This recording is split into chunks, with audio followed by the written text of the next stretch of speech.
number 5 because it's not a covered topic. So FG and H are all twice differentiable with G of 2, H of 2 equals 4. And then this line here is tangent to G and H at 2, and this is the slope of this. So when they say H prime of 2, it's just 2/3. Doesn't ask me to prove it or anything.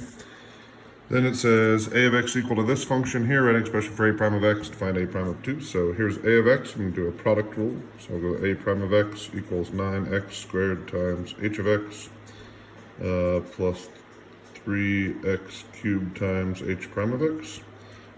So if we are going to plug a 2 in, and that's 36, then h of 2 is equal to 4, plus this would be what, 24.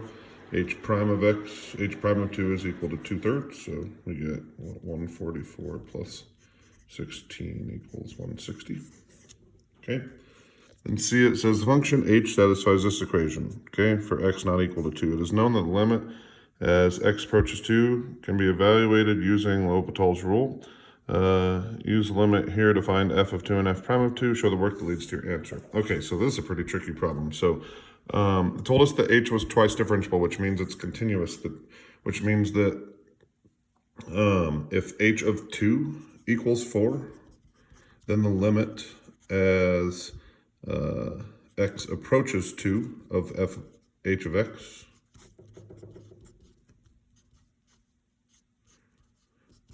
also has to equal 4. Okay, so if that's true, so if we plug a 2 in here, we know this is 0, which means this bottom one also has to equal 0. So that means f of 2 has to be equal to 1.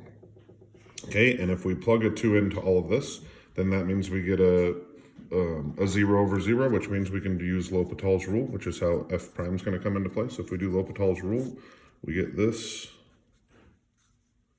negative f of x squared times f prime of x. And we know this has got to equal 4 also. So if we plug a 2 in, we get a 4 on the top. So I need to get a 1 on the bottom. We know that f of 2 is equal to